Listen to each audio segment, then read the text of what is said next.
You want to start one? I'd like to call the August 20th meeting of the Wheaton Park District Board of Commissioners to order. Mike, please take the roll. Commissioner Schobel. Here. Commissioner Morrill. Here. Commissioner Mee. Commissioner Hodgkinson. Yes. Commissioner Lucians. Yes. Here. President Kelly. Here. Presentations. I believe we have a few. Yeah, we have Sarah O'Donnell, our development director, who would like to inform the residents and the board about some upcoming fundraising events. Good evening, President Kelly and commissioners and viewers at home.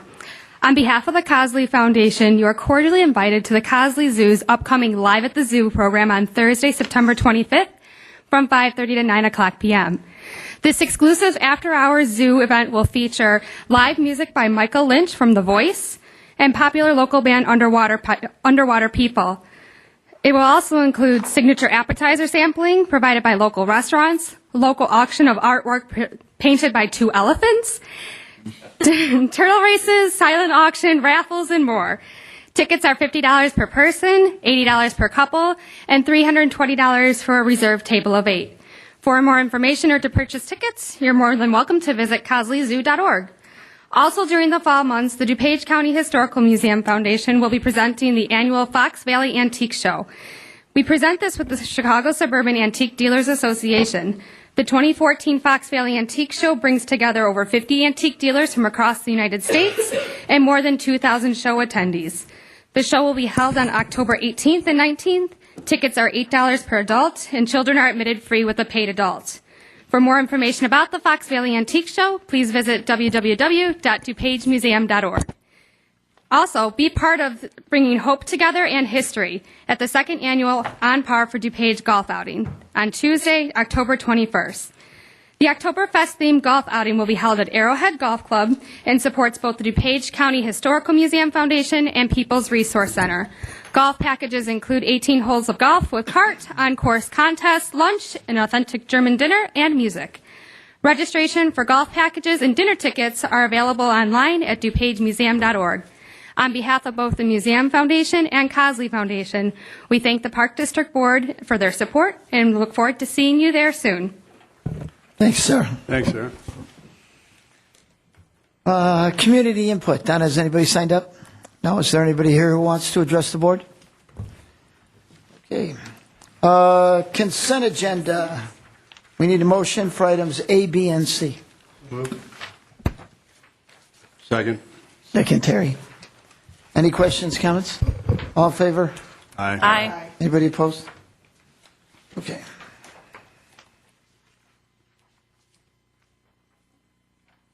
Unfinished business, Buildings and Grounds Subcommittee, review of possible action on change orders for ongoing capital projects. We have nothing at this time. In your board packet was the minutes from the last Buildings and Grounds meeting. Did anybody have any questions on that? Nope. Okay. Finance Committee, review of the 2015 budget preparation status and calendar. The Finance Committee is meeting, you should have got notice, it's meeting Friday morning at 7 o'clock. And it was noticed up, so everybody could attend if they want. The budget is the topic. We just want to make you aware of the calendar for the budget. Did anybody have any questions on the budget planning calendar that you got? No? Where's that meeting, John? What? Where's that meeting? In Mike's office. 7 o'clock on Friday. Okay, then unfinished business, item 3, policy review committee, review of the park use ordinance draft. Before we discuss that, I don't believe that's gone to the policy subcommittee yet, has it? That one has. The museum one did not, or the fees one did not. So the policy, okay. So this one is an item for discussion tonight where everybody can ask questions, and then we'll edit it. So, I did have a couple questions, so I might as well start real quick. The only comments I had in the beginning was there was an extensive section on policies for the swimming pools, and there was a comment there that Wendy approved it. or Wendy had reviewed it and was okay with it. From experience, I know a lot of those items aren't quite in conformance with the rules we post at the pool. The pool has more stringent rules. So my recommendation is that Wendy go through and look at each item of policy, and if it's at a pool rule, just take it out and make a general statement that we're following the rules that are posted at the pools. I mean, one was like people are encouraged to take a shower. I think you're required to take a shower before you enter our pools. One was you can no diving in water less than 5 feet. I don't think you can dive at Rice Pool unless you're in the diving well. So I didn't like having two different sets of policies out there on the same subject that didn't match out. So my suggestion would be to bring those, just state that we have pool rules and you got to follow them, and take out anything that's in contradiction with that. All right. Did anybody else have comments for the committee? Yeah, Phil. Yeah, I guess I have one comment or question, and then I have some wordsmithing, and I guess what I would really like to know is, I'm not going to sit here and go through the wordsmithing. If you guys have, how you would you like me just to send you an email or Mike an email for you guys? Just to, I had some problems with it too, so yeah, I'd be interested in what you had. So, okay, I'll do it that way instead of us sitting here taking a bunch of time. Yeah, and we didn't wordsmith a lot of this. I mean, we had kind of an agreed in concept kind of thing, and we kind of left it. And the only other question I had, so I'll just get my thoughts and you can use them how you want, but is in section 4.2, advertisement, peddling, solicitation, we talk about getting a permit from the district. And I guess my only question was, do we have a procedure, a policy on this permit other than just saying we're going to get a permit? I don't know if staff has procedures on how they do that, and maybe they can give them to you guys to include, because right now it's just like you get a permit. I don't know how the heck you get a permit other than, I don't know what basis we give a permit or don't. So that was the only other thing I had. But I can tell a lot of work went into it, so thanks. All right. Did anybody else have any questions or comments for the committee or for Mike? I just want to echo what Jane was saying. You know, a lot of this we just tried to clean up to make it more relevant to today. There were a lot of things, like especially around fines. $20 fine is meaningless nowadays. So we wanted to address some of those. There is actually a lot of things that still were left to be followed up, and there were some things in here that I thought we had discussed that it didn't quite make it in, at least the way that I recall having the conversation. So this is still a draft. So do you want just anybody to send their comments to you guys, and then the committee will work it over and bring it back? Yeah. Either next month if it's ready, or... Right, or if it takes us another month or two. Yeah, that's fine. Our goal at the committee is to have this done by the end of the year. So we wanted to, early on, get the rest of the board's input on the concepts that we were putting forward. Okay. Terry? Yeah, I just want to say I could tell that Jane and Kim did a lot of work on this, and it's nice to have a little additional opportunity to go through it because there's a lot of work there. Okay. All right, fine. If nobody has anything else, I'll move on. Item number 4, Museum Foundation Board of Directors review of process for appointments. I believe at the last meeting I sent that to Finance Committee because I knew policy had a bunch of stuff they were working on, and I wanted the board to look at it before it came back. That hasn't happened yet, so I'd like to see that tabled unless people want to discuss certain aspects of it, but I'd like to see that get reviewed. By whom? Who were you? Well, I sent that, last month I sent that one to Finance. Okay. Because I thought Unless you want policy... it, you can have it. Well, I don't know if we're supposed to be discussing this yet or not, but I don't think this is quite what you guys were looking for. Okay. No. If I may, this was not intended to be acted completely upon. agree with you, Commissioner Vanderschaft. What were you going to say, Mike? What I said was this is not intended to be acted upon. This was intended to be examples of what two large foundations do that we do business with, and start the dialogue with the Finance Committee where John kicked it. And one of the things I'd ask to see is before I'd like to, when we're going to do nominations, I'd like to appoint a nominating committee of 2 people from the board, not necessarily one of our committees, but 2 people that are interested to work with staff so that the board isn't seeing it at a board meeting without any other board members have been involved, because I know a lot of people have opinions and have worked with boards before. So I think as that pops up, we ought to assign 2 board members to work with the staff to make those nominations, so the nominations are coming from both the board and staff. So are you looking to build that into the process then, John? Yeah, that's what I'm going to suggest, that Finance does something about building commissioner input into the process. Yes. Ray? And I agree with that. Also think that we need to look at the Cosley Foundation Board as well, because they're representing us in the Wheaton Board. That's a little harder. Not that I want to dictate to either of them, but I think that we need to have some input in both of them. We should. It's a little harder because of the way it's set up. They are their own organization who are not set up with us appointing their people. We've had this conversation now for at least 4 years. I disagree with it, but you have if they don't want to change it, we have two choices. We either stick with it as is, or we dissolve them and start over. And that's a nuclear option. Bill, but it's always been understanding with that foundation that the board had an input. Okay, let me ask you a question.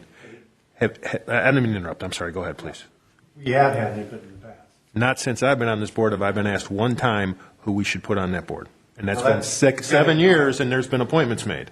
And you haven't been close to the foundation or sit on the meetings, but it has been in the past, and I don't know where it went awry, but.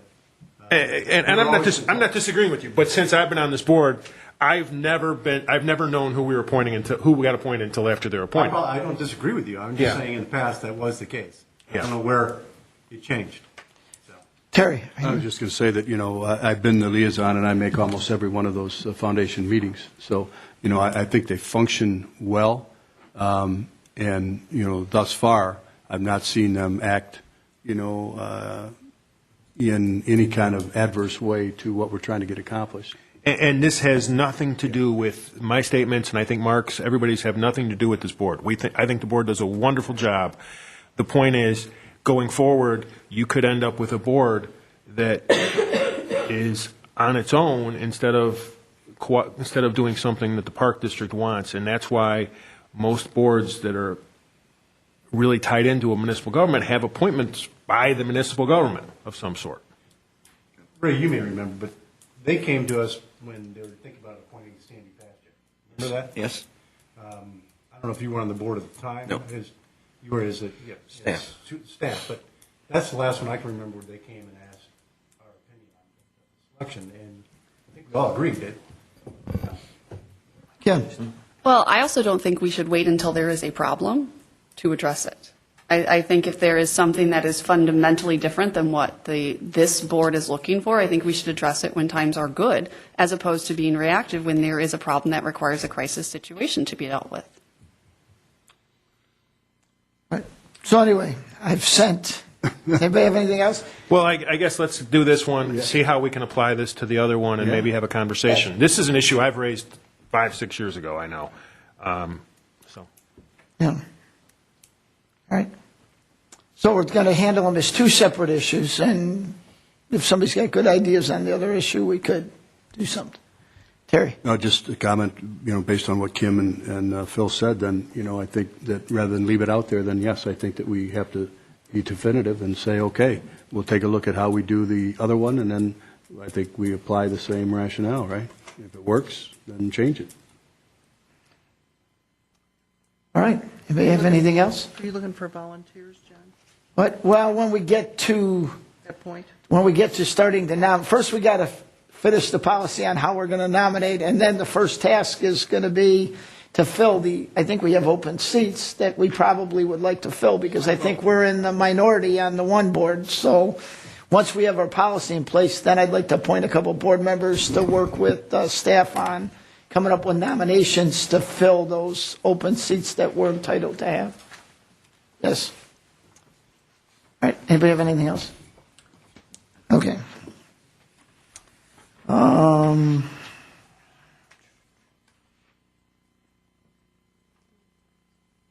Item number 5, the resident concern follow-up for pool pass. Mike, I'm just going to let you explain that, because the complaint was on the record at the last board meeting, and if anybody's watching, they can hear what efforts staff took to look into the problem. And Thanks, John. I had a nice dialogue with the resident earlier this week, and essentially through the point of view of the resident and how it's written, she was right. If a non-resident takes advantage of the volume discount and puts down $200 on passes, and that is compared to a four-pass purchase by a resident, the volume discount does erode down to, if you're comparing those two items, she's right.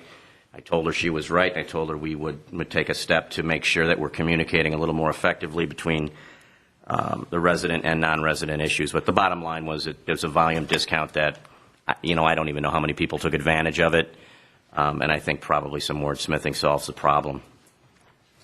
Yeah, I think the way that's worded, the purpose of the 20 book was so both residents and non-residents could buy that book and then receive $5 admission for groups of 4 10 times. So, but the way we worded it in our brochure, it seemed like it was something non-residents would buy, but if we have a resident family that's only going to use the pool as a family 8 to 10 times a year, that resident family would be better off buying that book, because I think the resident rate is like $5.50 or $6 at Rice Pool. So a family of 4 would be better off buying the $20 book and getting in for $5. So I think we got to be careful calling it, this is available for residents and non-residents. My suggestion was to have the volume book and have 2 prices on it. Residents can buy a volume book for X number of dollars, and non-residents can buy it for a little bit more. And you could have the volume, and then you have the other book where residents can buy non-resident guest passes. And I think we just need to explain what those 2 things are in the brochure a little better. So I would suggest before that brochure goes out that, just send it to Mike and he can email it to the board so people can read it. So we just see it once. And Thank you. all right. Terry, did you have something? No. Okay. Anybody else? Kim? Okay, so it wasn't clear that there was a recommendation from that memo, but is the recommendation going forward to not only wordsmith, but to have 2 rates for that lower volume? I suggested they come back if they want to do that when the rates are established for next year. We take action. You take action as a board on pool pass fees annually before we publish them. So we'll have the opportunity then. Okay. So I suggested they go back and look at everything and bring something if they think it makes more sense. And John, do you think it's necessary that it come back to the board again? We do it every year, so. I mean, to review the price. No, we yeah. can just, they I can mean, I bring don't it. feel the need to wordsmith over the staff. I think they're perfectly capable of doing that, too. Yeah, I just think it would be nice if somebody else looked at the wording on that so we don't have the same problem we just had. Well, and I totally agree with you, John. We need to give the discount break to our residents and less to the non-residents.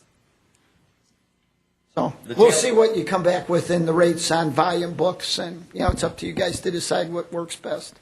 Concerning the resident follow-up, tail of the tape is she was satisfied with our dialogue, and after finding out she had a history in gardening, I recruited her to be involved with the sensory garden, and she was happy to talk about that. So we made a new friend along the way. Put her to do Arrowhead. Stepped right into that one, didn't I, Mark? Yes, you did. All right. If nobody has anything else, we'll move to new business. The first item of new business is ordinance number 2014-08, approving the disposal and sale of personal property owned by the Wheaton Park District. Move to approve ordinance 2014-08 pertaining to disposal of obsolete property, 1999 Cushman utility vehicle, and a 2003 Kawasaki Mule utility vehicle. Second. All right. And the only thing to note on that for anybody listening is we're setting the minimum at the trade-in value. So if we can't sell it for more at the auction, we'll be trading them in at the trade-in value.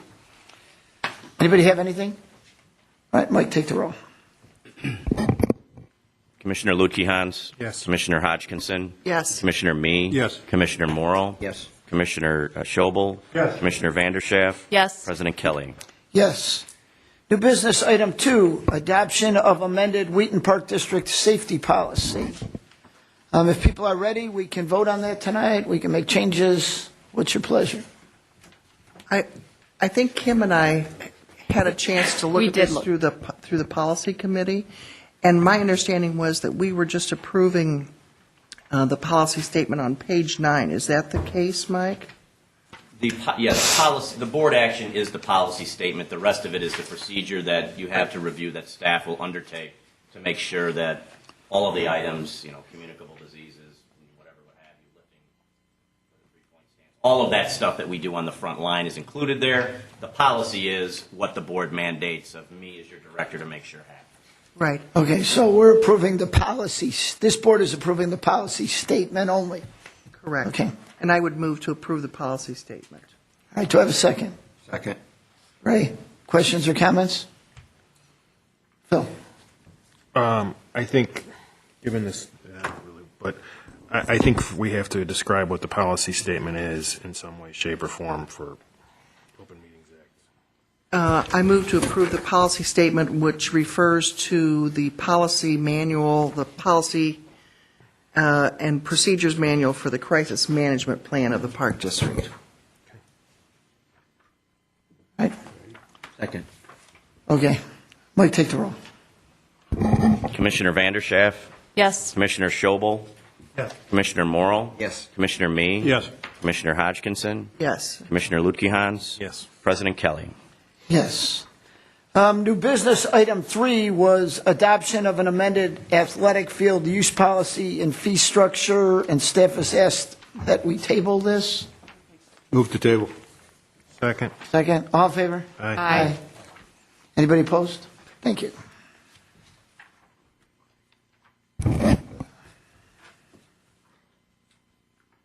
The next item of new business is number 4, appointment of Spear Financial as municipal advisor for the Wheaton Park District. I need a motion. I move to appoint Spear Financial as our municipal advisors for 2014. Okay, questions, comments? Phil? When is the last time we RFQ'd this or RFP'd it?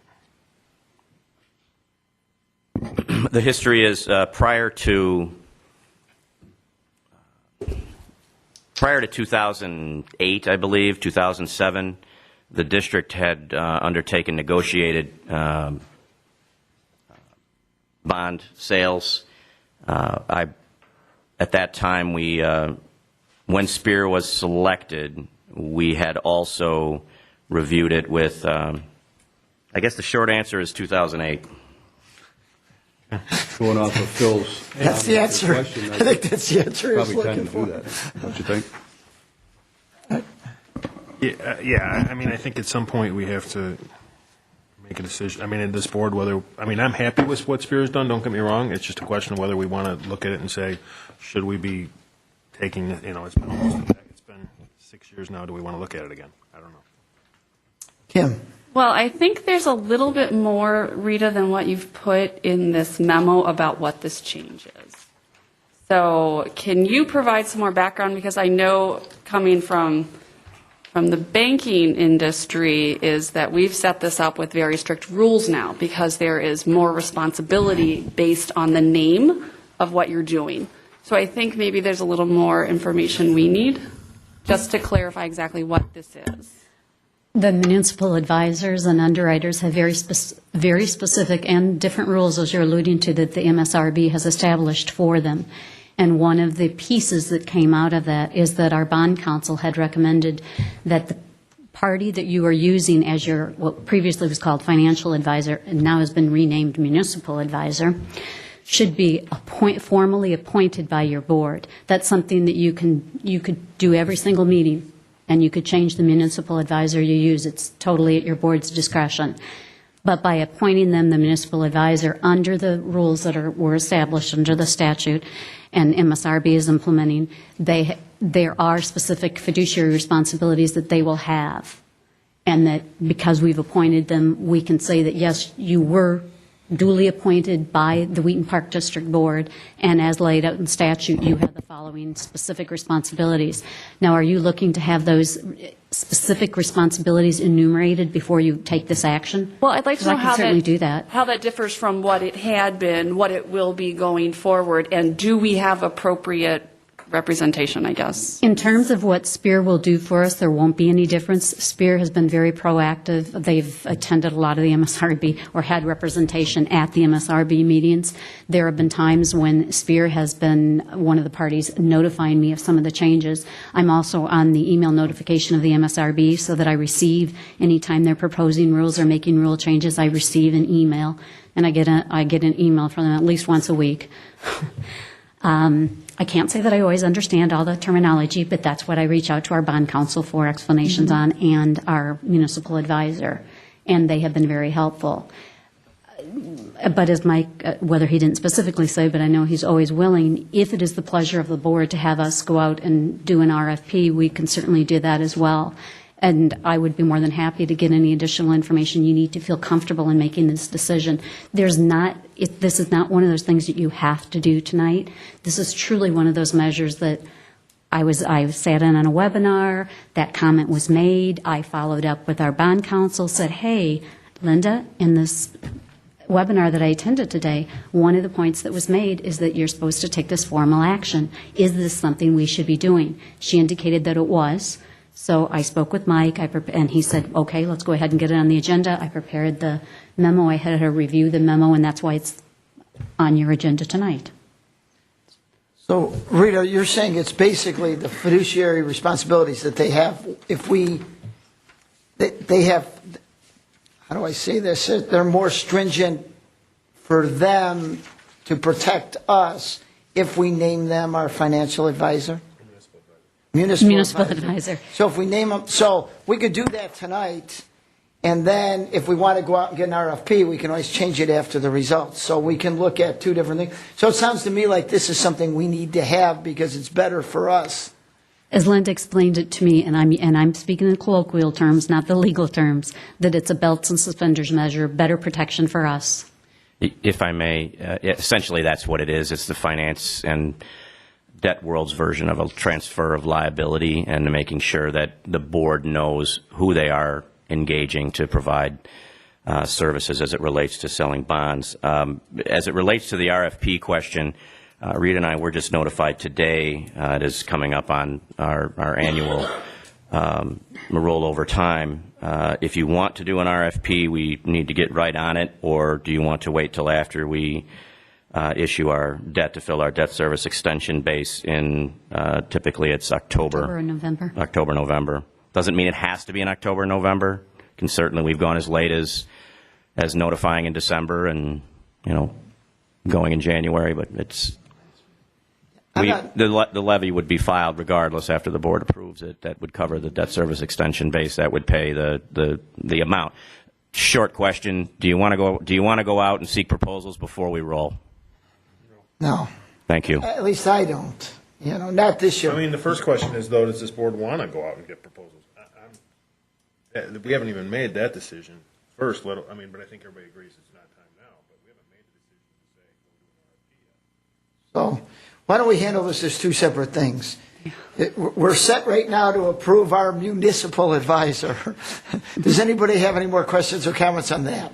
Kim? So I do think we should vote on this, to your point, belt and suspenders, but I also think we need to understand a little bit more this differentiation. Right now we, in effect, have nothing, but I think that this is actually an important change, and it may sound like it's just verbiage, but in the financial services industry, it does lay out a lot of things. Mm-hmm. So I think that we should understand that, especially if the board does decide to move forward in a different direction. So I understand and follow up appropriately. You want to know what this designation mandates that Spear, or whomever we appoint, has as specific responsibilities to us as our fiduciary. Yes. No problem. What responsibilities are added by us in naming them? Or we even, want to know the difference. Or even what they had before. I think I want to know before. All right, so we want to know before and now this requires them to do this too. I want to know the additional ones, because I think this board is in a better position to say whether they want an RFP, once they see what those responsibilities and liabilities are. Okay. We may say, okay, and I'm not saying we do, but we need someone who's bigger because the risk is so big. Their responsibilities. We may need some. We may not. So that's something you could do in a memo form for us? And maybe just put that on the next agenda. Yep. Okay. Anybody have anything else? All right. Then So did we table? we had a motion, and did we get a motion? And we had a second. So now we need to vote. So Mike, take the roll.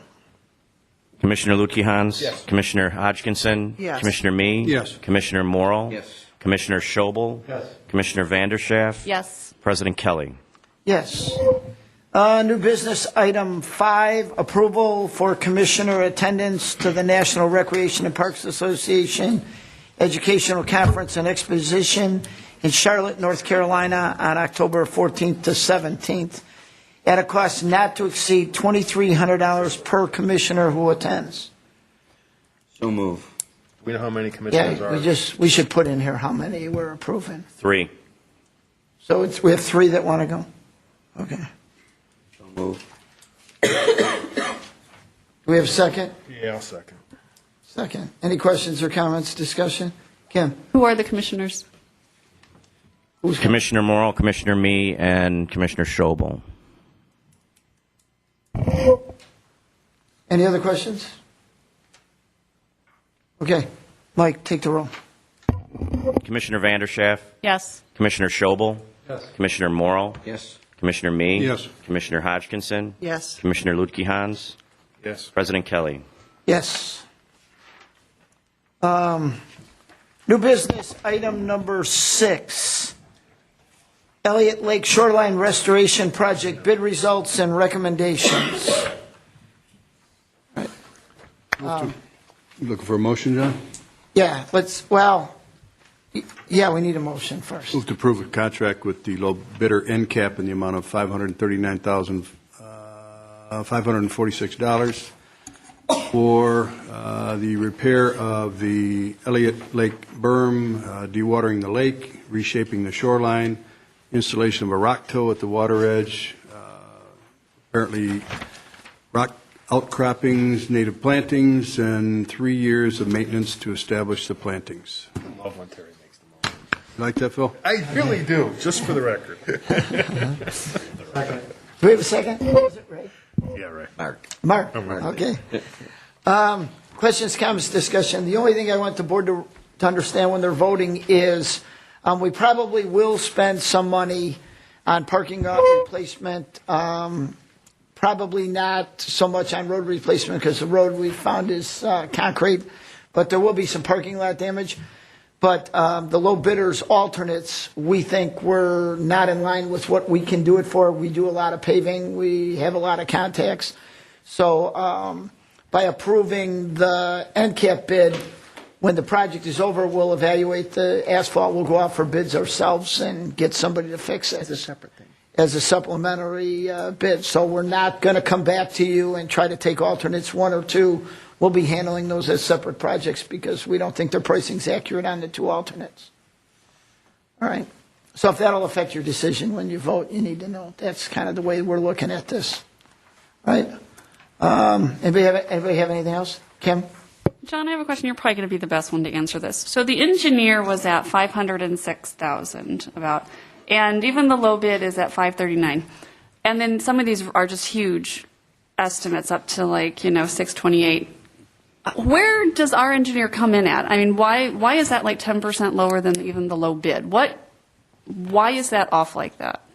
I think an engineer's estimate that's within 5 to 7% is pretty close, actually, because they're not going out and getting multiple bids on everything. They're looking up stuff and estimating books and that type of stuff, I'm actually happy to see one below a number, actually. Yeah. Usually they throw such a high number out to protect themselves but that's really their just best guess using other projects they've done, what the going rates are for certain plants. They're using estimating books, but they're not actually contractors and they don't do the work, so they don't factor in the specifics of a job as much as a contractor might.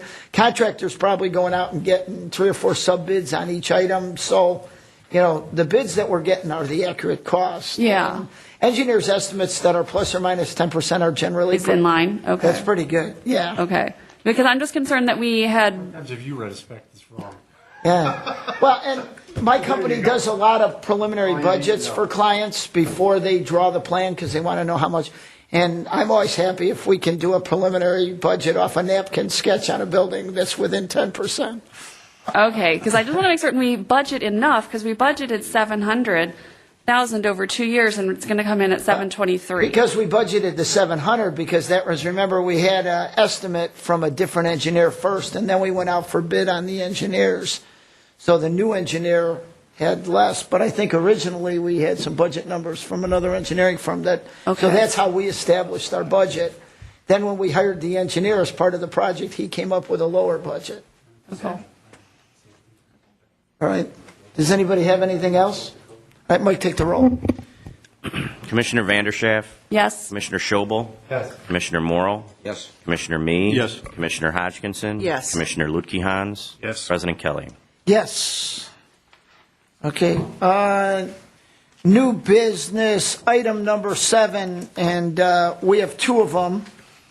And I believe what we're looking to do tonight is to start the 30-day process on naming 2 athletic facility fields. So first, we need a motion to do that, and then we would approve it at the next meeting. I'd like to nominate Ron Ellenboss for his service and dedication to the Wheaton Park District for over the last 50 years. I propose that we name the Atten Park ball field. It's number 17 is the new Pony League field that we just recently redid. The Ron Ellenboss Field. Do them separately or together? Go ahead, Drew. We should do them separately, yeah. Second. All right. Anybody have questions or comments? Are we voting to open the 30-day period? Or? Yes. We're voting to open the 30-day period on this, that the board is comfortable with this and just putting it out there for our 30-day review. All right? We can do it all in favor. All in favor? Aye. Anybody opposed? Okay, we have a second one also, I understand? I think after 50 years, you ought to even do more, but I'd like to make a motion to name the indoor synthetic turf soccer field gymnasium that's in the currently called Central Athletic Center, the Jerry Champion Ficus Field, in honor of Jerry Ficus. Second. Anybody have any questions or comments on that? All in favor? Aye. Anybody opposed? All right, thank you. Okay, reports from staff. Mike, do you have anything you need to report to the board? Yes, a report and a question. We are entering the period of our work plan for the strategic plan to provide a first draft to the park board in September. And I have a vague recollection that there was a subcommittee appointed. I need clarification on that to review that before it comes to the board next month. Subcommittee for what, Mike? For long-range planning. I could be wrong, or I don't think I've appointed a committee yeah, for I that. don't think so either. could you? Are you looking for some board members? We would sure love to have some board member input before we come to you in September. I would like that to be volunteer. Does anybody want to volunteer to work with staff on the long-range plan? I think Ray should do it. Well, I'll volunteer. well, Ray and I sat on it. I mean, we were part of the work group. Jane and I are. When we were doing the focus groups? Yeah. We've been Oh, so you're already on the committee. Master plan. There is a committee. Mike, there's your committee. I just don't want to step on any toes and, having appointed my own Are you willing committee. to continue working with staff on this? Yes. More importantly, are you willing Sure. to work with Ray some more? Yeah. Okay, That concludes my report. Thank you. okay. All right, finance reports, anything else other than what was in our packet? All right, then I'll open it up for board member general comments and discussion. Start with Mark. This kind of, I'm seeing a lot of elm trees taken down in the city, and my block is now being worked on. It's kind of near and dear to me, but I noticed we've also had in our parks, Larry and I guess he's not here. But I also noticed at Arrowhead, we've got quite a few that were taken out week by week. What's the plan, Andy? How many trees are we replacing at Arrowhead and throughout the park? You know? Well, for Arrowhead, I can speak for Arrowhead, we have 200 ash. We're taking out. But what are we We'll be replacing them with? replenishing. This fall? We've started replenishing already. We've only taken out about 70 of the 200.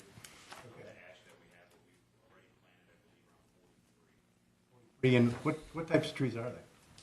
Maple, Deb, help me out maybe on that. I know for sure it's maple and But there's some oaks. We're trying to be more diverse. That's the problem the ash got into. We had too many of them. problem. So we're trying to be really diverse, use a lot of native plants, so we're concentrating on hackberry, oak in some of our wetter areas, the bald cypress. Okay. What about throughout the parks? I mean, Same thing, only we have more than 70. We have, or whatever, what did you say? 200. 200. 200. We have over 450 Taking out? that we will eventually have to take out. How many are replenishing that we're putting back? Well, we're putting them back as budget allows. Yeah. So this last fall and spring, we have replaced, I believe, 39. Okay. Okay. Ray? Ribbon cutting for the synthetic turf field is this Friday, 6 o'clock. I think that's kudos to the staff in the Park District for finally getting that done. I think a point of And Ray, while we're on that, I'd like to apologize for the staff for the late notice. I got it the same time you did, and Mike and I have had a discussion about board member involvement in these dedications, and, you know, as soon as Mike knows about them, we're going to know about them. So you told me about a couple that are coming up in October, so you should send those today about them, so we'll get those out to you. But, yeah, as soon as I got that on Friday, I told Mike a little more notice would have been nice. So I apologize that, you know, both Mike and I do that you didn't get any more notice. I unfortunately can't make it either. That's part of the reason I was a little disappointed. I would have liked to be at that one. So if board members can go, it would be great. And, I'll be there. You know, I would really appreciate it. And I'd just like to add that, you know, one of the reasons why we're naming the ball field after Ron Ellenboss is that he's volunteered 50 years of service to this community through the baseball softball program as the equipment manager, and that wasn't part of the motion, and our viewing audience maybe doesn't know that. And the reason we're recognizing Jerry Ficus is that he started soccer in Wheaton in 1973 and started both the outdoor recreational soccer and indoor soccer. Again, the general public might not know that, and that's why we're naming these facilities after these two fine gentlemen. I want to congratulate the Cosley Zoo staff on great numbers that we're seeing as far as attendance and revenue. I think things are going great there. Be interested in getting more information on the Silver Sneakers program. I don't know anything about that, but You're gonna. I've had several of my friends approach me at the fitness center, and I congratulate them for coming, and they said, well, it's because the Silver Sneakers program was instituted, and so now we get to go for free, and our insurance company is paying. So I'd like some more information on that, but I think that's great that we're participating in that. Congratulations to Wendy Russell on our audit from Ellison Associates this past month. They exceeded their expectations in grading. And again, congratulations to the staff and the Cosley Foundation Board and the volunteers for the Cosley Classic. It was a well-run, great event. Always helps when the weather is good. So, thank you all. Hang on. Kim? So, Mike, probably 5-6 months ago, I raised some significant questions about the servicing of our ATM at Arrowhead. I'm still waiting for the answers to those questions, and if you could get back to me as soon as possible, I'd appreciate it. Okay. Terry? I want to recognize Mike and the staff for, you know, two big events, you know, we had pretty much back-to-back. Ray already mentioned the Cosley Classic, so, you know, besides the work of the staff, we had some volunteer cooking effort by Ray and a couple other people, and nobody got sick, nobody got wacky diseases. It was a great event. No Ebola? None of that, but it was a great event, you know, and then that was preceded by 2 days by the Brewfest, you know, another well-attended event. I got a chance to work with, you know, some volunteers and one of the distributors at one of the beer tents, and that was a lot of work, but that was another well-attended event. So, you know, we got to keep that one going.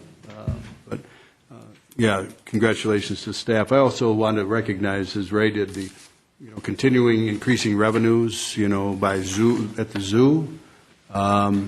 For the golf staff, Andy, that first PGA Junior Golf League program was a hit. You know, I got a lot of good feedback, you know, parents, kids, and so on and so forth. And one question that maybe somebody can answer for Wendy. The last couple of years, it seems that our pool pass revenue is down. Numbers of passes are down. Is it weather related? Does anybody know? Any idea, Mike? Well, I think we have a very creative preseason pass sales program, and I think that particular program has probably run its course, and we need to go back and retool our salesmanship a little bit. I think also people are choosing to pay as they go, probably a little more than they used to. But we will have, with the aquatic season closing in a couple of weeks, we'll have a report from staff with recommendations on these trends that we've been noticing. Yeah, I just wondered if it was, you know, economy plus weather, you know, maybe people are cutting back, I don't really know. It could be, though, that the pool's 25 years old, too. It could be it's not the newest, shiniest pool around that is attracting people, too. But they still, if they're non-residents or residents going to another town, they're going to pay probably a significant non-resident fee, I would imagine. Mark? I think it's a combination of all those things, but if you remember back in the spring, was it May? May was pretty darn cold and wet, and so was the first part of June. So I think that's got to have an impact on your sales. Back to the golf course. So Whenever traditionally, and I ran the pool for 25 years, so whenever the weather is bad in the spring, your numbers are going to be down. I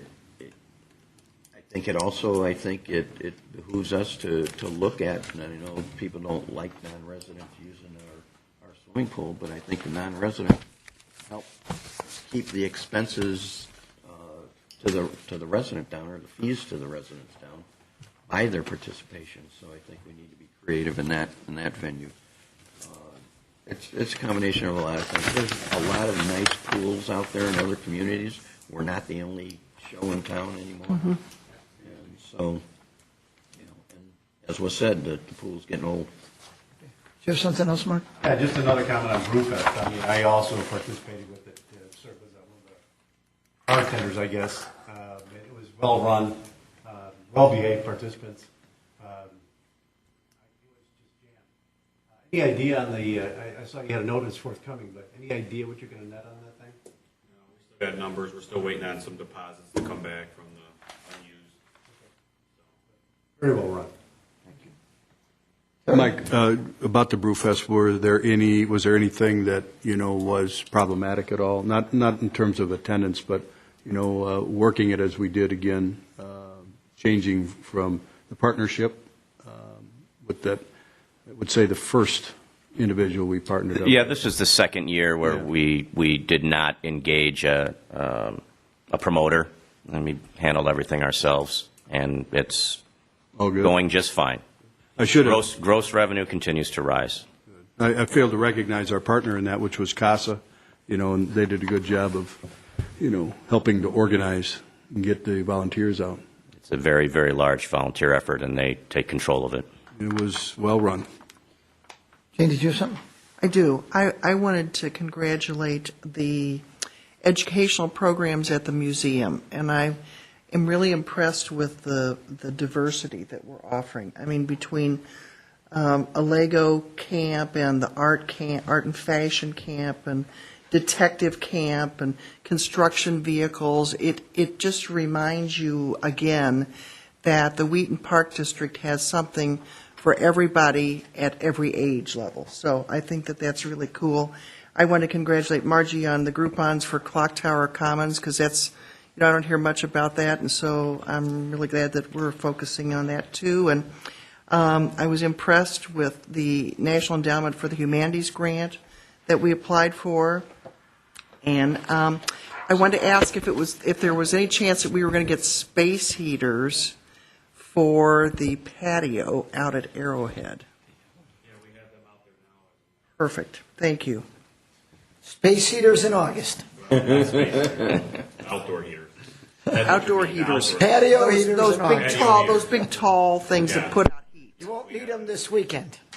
No, Not we will this not. October, we want them. Yes, we have stuff. Phil, you said you had something? Yeah, real quick. What have we decided to do about Clock Tower Commons now that Jane brought it up? Is our goal to update it now that we look like we're going to go forward longer, or what's the staff suggestion, or have we dealt with that and I forgot it, or what, which is all? No. Yeah, We haven't dealt with it. Well, it had been a discussion at a Buildings and Grounds Committee meeting, and it was a brief one, so.